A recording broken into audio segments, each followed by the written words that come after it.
ಧರ್ಮಸ್ಥಳ ಶೋಧ ಇಂದು ಮತ್ತಷ್ಟು ಸಾಕ್ಷ್ಯ ಕೆಲವೇ ಕ್ಷಣಗಳಲ್ಲಿ ಗಿರೀಶ್ ಮಟ್ಟಣ್ಣನವರ ಸುದ್ದಿಗೋಷ್ಠಿ ಇವರಿಗೂ ಕೂಡ ರಿವೀಲ್ ಆಗದ ದಾಖಲೆಗಳು ಇದೀಗ ರಿವೀಲ್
ಧರ್ಮಸ್ಥಳ ಶೋಧ ಇಂದು ಮತ್ತಷ್ಟು ಸಾಕ್ಷ್ಯ ಈಗಾಗಲೇ ಕೆಲವೇ ಕ್ಷಣಗಳಲ್ಲಿ ಗಿರೀಶ್ ಮಟ್ಟಣ್ಣನವರ ಸುದ್ದಿಗೋಷ್ಠಿ ಇವರಿಗೂ ಕೂಡ ರಿವೀಲ್ ಆಗದಂತಹ ದಾಖಲೆಗಳು ಇದೀಗ ರಿವೀಲ್ ಸ್ಫೋಟಕ ದಾಖಲೆ ಸಮೇತ ಗಿರೀಶ್ ಮಟ್ಟಣ್ಣನವರ ಲೈವ್ ಮೊದಲ ಬಾರಿಗೆ ಸೌಜನ್ಯ ಮನೆಯ ಬಳಿಯಲ್ಲಿ ಗಿರೀಶ್ ಮಟ್ಟಣ್ಣನವರ ಪ್ರೆಸ್ ಮೀಟ್ ಅಸಹಜ ಸಾವುಗಳಿಗೆ ಸಂಬಂಧಪಟ್ಟಂತಹ ಹಸಿ ಡಾಕ್ಯುಮೆಂಟ್ ರಿವೀಲ್ ಇಂದು ಎಸ್ಐಟಿಗೆ ಸಿಗುತ್ತಾ ಮತ್ತಷ್ಟು ಮಹತ್ವದ ದಾಖಲೆ ಕುತೂಹಲ ಮೂಡಿಸಿರುವಂತಹ ಸಾಕ್ಷಿದಾರರ ಓಪನ್ ಪ್ರೆಸ್ ಮೀಟ್ ಎಸ್ ವೀಕ್ಷಕರೇ ಧರ್ಮಸ್ಥಳ ಶೋಧ ಪ್ರಕರಣಕ್ಕೆ ಸಂಬಂಧಪಟ್ಟಂತೆ ಈಗ ಬಿಗ್ ಸಾಕ್ಷ್ಯವನ್ನ ಕೊಡ್ತೀನಿ ಅಂತ ಹೇಳಿ ಗಿರೀಶ್ ಮಟ್ಟಣ್ಣನವರು ಸುದ್ದಿಗೋಷ್ಠಿಯನ್ನ ಮಾಡ್ತೀವಿ ಅಂತ ಹೇಳಿ ಪಾಂಗಳದ ಸೌಜನ್ಯ ಮನೆಯ ಮುಂದೆ ಪ್ರೆಸ್ ಮೀಟ್ ಅನ್ನ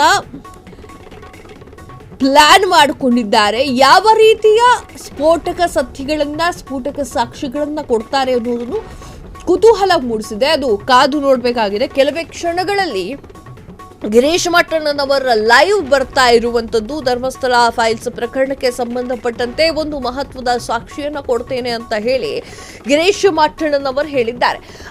ಈಗ ಅಕ್ಕಪಕ್ಕ ಸುದ್ದಿಗಳು ಹೇಗೆ ಬರ್ತಾ ಇದೆ ಅಂತಂದ್ರೆ, ಇಷ್ಟು ದಿನ ಏನು ಮಾಡ್ತಾ ಇದ್ರು ಗಿರೀಶ್ ಮಟ್ಟಣ್ಣನವರು, ಇಷ್ಟು ದಿನ ಯಾಕೆ ಸಾಕ್ಷಿಗಳನ್ನ ಕೊಟ್ಟಿಲ್ಲ, ಓಕೆ ಹೆದರಿಕೆ ಆಗಿತ್ತು ಅದಕ್ಕೋಸ್ಕರ ಕೊಟ್ಟಿಲ್ಲ ಏನಾದ್ರು ಇತ್ತು ಅಂತಂದ್ರೆ ಎಸ್ಐಟಿ ತನಿಖಾ ತಂಡವನ್ನ ರಚನೆ ಮಾಡಿ ಎಷ್ಟು ದಿನ ಆಯ್ತು, 20 ದಿನ ಇದರ ಮೇಲೆ ಆಯ್ತು. ಆದ್ರೂ ಕೂಡ ಧೈರ್ಯದಿಂದ ಯಾರೋ ಒಬ್ಬ ಅನಾಮಿಕ ವ್ಯಕ್ತಿ ಬಂದಿದ್ದಾರೆ. ಗಿರೀಶ್ ಮಟ್ಟಣ್ಣನವರಿಗೆ ಧೈರ್ಯ ಇಲ್ವೇ?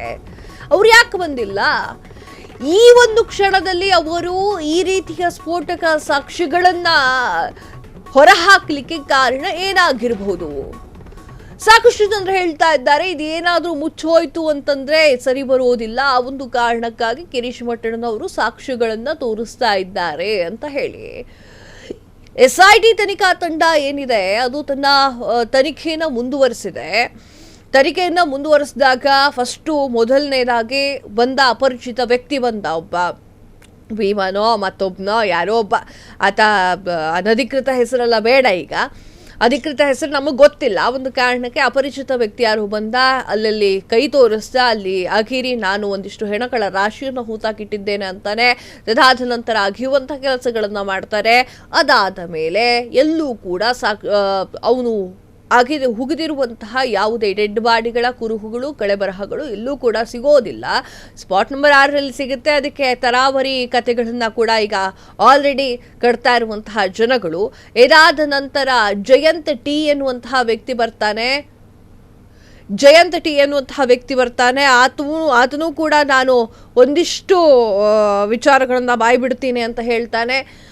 15 ವರ್ಷಗಳ ಒಂದು ಹುಡುಗಿಯ ಒಂದು ಶವವನ್ನು ಹೂತಿಟ್ಟಿದ್ದನ್ನು ನಾನು ನೋಡಿದ್ದೆ ಅಂತಾನೆ ಎಲ್ಲ ವಿಚಾರಗಳನ್ನು ಆತ ಬಾಯ್ ಬಿಡ್ತಾನೆ ಎಸ್ಐಟಿ ಮುಂದೆ. ಈಗ ಗಿರೀಶ್ ಮಟ್ಟಣ್ಣನವರ ಸರ್ದಿ ಆಗಿದೆ. ಇದ್ರ ಬಗ್ಗೆ ಮಾತನಾಡಲಿಕ್ಕೆ ನನ್ನ ಸಹೋದ್ಯೋಗಿ ಸಾಹಿಲ್ ದೂರವಾಣಿ ಸಂಪರ್ಕದಲ್ಲಿದ್ದಾರೆ. ಸಾಹಿಲ್, ಗಿರೀಶ್ ಮಟ್ಟಣ್ಣನವರು 1 ಗಂಟೆ ಆಯ್ತು, ಇನ್ನೂ ಕೂಡ ಪ್ರೆಸ್ ಮೀಟ್ ಕಾಡ್ತಿಲ್ಲ, ಕಾರಣ ಏನಾಗಿರಬಹುದು?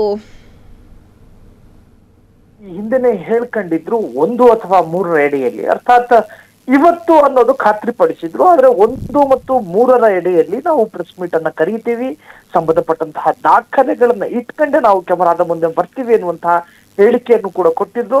ಆದ್ರೆ ಈವರೆಗೂ ಕೊಡದೇ ಇರತಕ್ಕಂತಹ ಅನೇಕ ದಾಖಲೆಗಳು ನಮ್ಮಲ್ಲಿ ಬಾಕಿ ಇದಾವೆ. ಜನಸಾಮಾನ್ಯರ ಪ್ರದರ್ಶನಕ್ಕೆ ಬರದೇ ಇರತಕ್ಕಂತಹ, ಜೊತೆಗೆ SITಗೂ ಕೂಡ ತಿಳಿದೇ ಇರತಕ್ಕಂತಹ ಕೆಲವೊಂದು ಸ್ಫೋಟಕ ಅಂಶಗಳನ್ನ ನಾವು ಈ ದಿನ ರಿವೀಲ್ ಮಾಡ್ತೀವಿ ಎನ್ನುವಂತಹ ಭರವಸೆಯನ್ನ ಕೊಟ್ಟಿದ್ರು. ಅದರಂತೆ ಇನ್ನೇನು ಅದಕ್ಕೆಲ್ಲಾ ತರಹದ ಸಿದ್ಧತೆಗಳು ನಡೀತಾ ಇದೆ ಅಂತನೂ ಕೂಡ ಅವ್ರ ಕಡೆಯವರೇ ಹೇಳ್ತಾ ಇದ್ರು. ಜೊತೆಗೆ ಇವತ್ತು ದಾಖಲೆಗಳ ಸಿದ್ಧತೆಯಾಗಿದೆ, ವೇದಿಕೆಯು ಸಿದ್ಧತೆಯಾಗಿದೆ, ಒಂದು ಅಧಿಕೃತವಾದ ಪ್ರೆಸ್ ಮೀಟ್ ಆಗೋದೊಂದು ಬಾಕಿ ಇವತ್ತು ನಡೆಯುತ್ತೆ ಎನ್ನುವಂತಹ ಮಾತುಕತೆ ಅವರ ಸುತ್ತಲಿನ ಜನರಿಂದ ತಿಳಿದು ಬರ್ತಾ ಇರ್ತಕ್ಕಂತಹದ್ದು. ಕಾವ್ಯ, ಎಸ್, ಎಲ್ಲ ಜನಸಾಮಾನ್ಯರ ಪ್ರಶ್ನೆ ಇದು. ಸಾಕ್ಷ್ಯನಾಶದ ಹುನ್ನಾರದಿಂದ ಏನಾದ್ರೂ 1 ಗಂಟೆ ಲೈವ್ ಬರ್ತಾ ಇಲ್ವಾ ಅಂತ ಅಲ್ಲ, ಇಲ್ಲಿ ಸಾಕ್ಷ್ಯನಾಶದ ಪ್ರಶ್ನೆ ಬರೋದಿಲ್ಲ. ಸಾಕ್ಷ್ಯಗಳನ್ನ ಪ್ರದರ್ಶನ ಮಾಡ್ತೀವಿ ಅಂತ ಹೇಳಬೇಕಾದ್ರೆ ಅಲ್ಲಿ ಸಾಕ್ಷ್ಯನಾಶದ ಪ್ರಶ್ನೆಗಳು ಬರೋದಿಲ್ಲ. ಅದರ ಅರ್ಥ ಈ ಹಿಂದೆ UDR ಆಗದೇ ಇರತಕ್ಕಂತಹ, UDR ಅಂತ ಹೇಳಿದ್ರೆ ಅಸಹಜ ಸಾವಿನ ವರದಿ, ಈಗ ಒಂದು ಸಾವು ಸಂಭವಿಸಿದಾಗ ಸಂಬಂಧಪಟ್ಟಂತ ಇಲಾಖೆಯವರ ಸಮಕ್ಷಮದಲ್ಲಿ ಅದು ರೆಕಾರ್ಡ್ ಬುಕ್ ನಲ್ಲಿ ದಾಖಲಾಗಿ ಅದು ರುದ್ರಭೂಮಿಗೋ ಅಥವಾ ಖಬರ್ಸ್ಥಾನಕ್ಕೋ ಅಥವಾ ಸೆಮೆಂಟ್ರಿಗೋ ಹೋಗ್ಬೇಕು. ಸೊ ಅದು ಯಾವ ದಾಖಲೆಗಳೂ ಆಗದೆ ಒಂದು ಅಸಹಜ ಸಾವಿನ ಹೆಣವನ್ನ ಹೂಳ್ತಾರೆ, ಅದಕ್ಕೆ ಸಂಬಂಧಪಟ್ಟಂತಹ ದಾಖಲೆಗಳು ನಮ್ಮಲ್ಲಿದ್ದಾವೆ ಅನ್ನುವಂತಹದ್ದೇ ಇವತ್ತು ಅವರ ಪ್ರೆಸ್ ಮೀಟ್ ನ ಮೂಲ ಉದ್ದೇಶ. ಸಾಕಷ್ಟು ಅಸಹಜ ಸಾವಿನ ದಾಖಲೆಗಳನ್ನ ಇಟ್ಕೊಂಡು ಇವತ್ತು ನಾವು ಪ್ರೆಸ್ ಮೀಟ್ ಕರೀತಾ ಇದೀವಿ. ಈವರೆಗೂ ನಾವು ಅದನ್ನ ಯಾರ ಗಮನಕ್ಕೂ ತಂದಿಲ್ಲ. ಇವತ್ತು ಪ್ರೆಸ್ ಮೀಟ್ ಮುಖಾಂತರವಾಗಿ ನಾವು ಅದನ್ನ ಹೊರತರಲಿದ್ದೇವೆ ಎನ್ನುವಂತಹದ್ದು. ಕಾವ್ಯ, ಓಕೆ, ಇವತ್ತು ಹಂಗಾದ್ರೆ ಪ್ರೆಸ್ ಮೀಟ್ ಮಾಡ್ತಾರೆ 1 ಗಂಟೆ ಅಥವಾ 3 ಗಂಟೆ. 1 ಗಂಟೆ ಕಳೀತು, ಈಗ 3 ಗಂಟೆದೊಂದು ಬಾಕಿ ಇದೆ. ಎಸ್, ಅದೇ ಇವತ್ತು ಪ್ರೆಸ್ ಮೀಟ್ ನಡೆಯೋದಂತೂ ಸತ್ಯ. ಆದ್ರೆ ಇಂತಹ ನಿಶ್ಚಿತವಂತಹ ಸಮಯವನ್ನ 1 ಅಥವಾ 3 ರೆಡಿಯಲ್ಲಿ ಮಾಡ್ತೀವಿ ಅನ್ನುವಂತಹದ್ದೇ ಅವರಲ್ಲಿರ್ತಕ್ಕಂಥ ತೀರ್ಮಾನ. ಕಾವ್ಯ, ಈಗ ಸ್ಫೋಟಕ ಸತ್ಯಗಳನ್ನ, ಸಾಕ್ಷಿಗಳನ್ನ ಹೊರಗಿಟ್ಟ ನಂತರ ಯಾವ ಸಾಕ್ಷ್ಯ ಬೇಕಾದ್ರೂ ಆಗ್ಬಹುದು, ಅದು ಘನಘೋರ ಸಾಕ್ಷ್ಯ ಕೂಡ ಆಗಬಹುದು. ಆ ಒಂದು ಸಾಕ್ಷ್ಯ ಹೊರಗಿಟ್ಟ ಬಳಿಕ ಅಲ್ಲಿಯ ವಾತಾವರಣ ಹೇಗಿರುತ್ತೆ ಅಂತ ಹೇಳಕ್ ಆಗಲ್ವಲ್ಲ ಸಾಹಿಲ್? ಇಲ್ಲ, ಈಗ ಸಾಕ್ಷ್ಯಗಳು ಅಲ್ಲಿನ ವಾತಾವರಣ ಬೇರೆ ತರ ತಿರುಗುತ್ತೆ ಅಂತ ಹೇಳೋದಕ್ಕಾಗಲ್ಲ. SIT ಅಧಿಕಾರಿಗಳು ಆ ಸಾಕ್ಷ್ಯಗಳನ್ನ ಗಮನಿಸಬಹುದು, ಅಥವಾ ಇವರು ಅಧಿಕೃತವಾಗಿ SIT ಅಧಿಕಾರಿಗಳಿಗೆ ಆ ಸಾಕ್ಷ್ಯಗಳನ್ನ ಒಪ್ಪಿಸಲೂಬಹುದು. ಸಾರ್ವಜನಿಕರ ಗಮನಕ್ಕೆ ಇದು ಇರ್ಲಿ ಅನ್ನೋ ಕಾರಣಕ್ಕೋಸ್ಕರ ಅವರು ಪ್ರೆಸ್ ಮೀಟ್ ಅನ್ನ ಕರೆದಿರುವಂತಹದ್ದು. ಆದ್ರೆ ಆ ದಾಖಲೆಗಳನ್ನ SIT ಅಧಿಕಾರಿಗಳು ಅಥವಾ ಮುಖ್ಯಸ್ಥರಾದಂತಹ ಮೊಹಂತಿ ಅವರಿಗೂ ಕೂಡ ಅವರು ತಲುಪಿಸುವಂತಹ ಕಾರ್ಯಗಳು ಮಾಡಬಹುದು. ಕಾವ್ಯ, ಎಸ್ ಸಾಹಿಲ್, ತಮ್ಮೆಲ್ಲ ಮಾಹಿತಿಗಾಗಿ ಧನ್ಯವಾದಗಳು. ಎಸ್ ವೀಕ್ಷಕರೇ, ನಾನಾಗ್ಲೇ ಮಾತಾಡ್ತಿದ್ದೆ ಅಂದ್ರೆ ಜಯಂತ್ ಟಿ ಅವರೀಗ ಬಂದಿದ್ದಾರೆ. ಜಯಂತ್ ಟಿ ಅವರನ್ನು ಕೂಡ SIT ತನಿಖಾ ತಂಡ ವಿಚಾರಣೆಯನ್ನ ಮಾಡಬೇಕಾಗತ್ತೆ. ಯಾಕಂದ್ರೆ ಹಂಗೆ ಬಿಟ್ಟಿರೋ ಹೋಗಕ್ಕಾಗಲ್ಲ. ಯಾಕಂದ್ರೆ SIT ತನಿಖಾ ತಂಡವನ್ನ ಸರ್ಕಾರ ರಚನೆ ಮಾಡಿರೋದ್ರಿಂದ ಎಷ್ಟು ಸಾಕ್ಷಿಗಳು ಬರ್ತಾವೋ, ಸಾಕ್ಷಿದಾರರಿಗೆ ಬರ್ತಾರೋ ಅವ್ರನ್ನೆಲ್ಲರನ್ನೂ ಕೂಡ ಸ್ವಯಂ ಪ್ರೇರಿತವಾಗಿ ಬಂದಿರ್ತಾರೋ ಅವ್ರನ್ನೆಲ್ಲರನ್ನೂ ಕೂಡ ವಿಚಾರಣೆ ಮಾಡುವಂತಹ ಕೆಲಸ SIT ತನಿಖಾ ತಂಡದಾಗಿರುತ್ತೆ. ತದಾದ ನಂತರ ಮತ್ತೆರಡು ಜನ ಬರ್ತಾರೆ. ಮತ್ತೆರಡು ಜನ ಬಂದು ನಾನು ನೋಡಿದ್ದೀನಿ, ನನ್ನೊಂದು ಅಂಗಡಿ ಇತ್ತು ಅಲ್ಲಿ ಅಂತಾನು ಕೂಡ ಹೇಳ್ತಾರೆ. ತದಾದ ನಂತರ ಈತ ಅಪರಿಚಿತ ದೂರುದಾರ ಇರ್ತಾರಲ್ಲ, ಆತ ಒಂದು ಖಾಸಗಿ ವಾಹಿನಿಗೆ ಇಂಟರ್ವ್ಯೂ ಕೂಡ ಕೊಡ್ತಾನೆ. ಅದರಲ್ಲಿ ಹೇಳ್ತಾನೆ ನನ್ನ ಜೊತೆಗೆ ಒಂದು 4-5 ಜನ ಇದ್ದಾರೆ ಅಂತ ಹೆಸರು ಕೂಡ ಹೇಳ್ತಾನೆ. ಇದೆಲ್ಲವನ್ನೂ ಕೂಡ ಹೊರಗೆ ತರುವಂತಹ ಕೆಲಸವನ್ನ SIT ತನಿಖಾ ತಂಡ ಮಾಡಬೇಕಾಗುತ್ತೆ. ಗಿರೀಶ್ ಮಠಣ್ಣನವರು ಇವತ್ತು ಒಂದು ಲೈವ್ ನಲ್ಲಿ ಬರೋರಿದ್ರು, 3 ಗಂಟೆ ಬರ್ತಾರೆ ಅಂತ ಹೇಳಿ. ಈಗ ನನ್ನ ಸಹೋದ್ಯೋಗಿ ಹೇಳಿದ್ರು 3 ಗಂಟೆಗೆ ಬರ್ತಾರೋ ಅಥವಾ ನಾಳೆ ಬರ್ತಾರೋ ಅದೆಲ್ಲ ಕಾದ್ ನೋಡ್ಬೇಕಾಗಿದೆ. ಆದ್ರೆ ಸಾಕ್ಷ್ಯ ಏನು, ಅದೇ ಕ್ಯೂರಿಯಾಸಿಟಿ. ಕ್ಷಣ ಕ್ಷಣದ ಸುದ್ದಿಗಳಿಗಾಗಿ ಫ್ರೀಡಂ ಟಿವಿ ಸಬ್ಸ್ಕ್ರೈಬ್ ಮಾಡಿ, ಲೈಕ್ ಮಾಡಿ ಹಾಗೂ ಫಾಲೋ ಮಾಡಿ. ಹೊಸ ಸುದ್ದಿಗಳ ನೋಟಿಫಿಕೇಶನ್ಗಾಗಿ ಬೆಲ್ ಐಕಾನ್ ಮೇಲೆ ಕ್ಲಿಕ್ ಮಾಡಿ.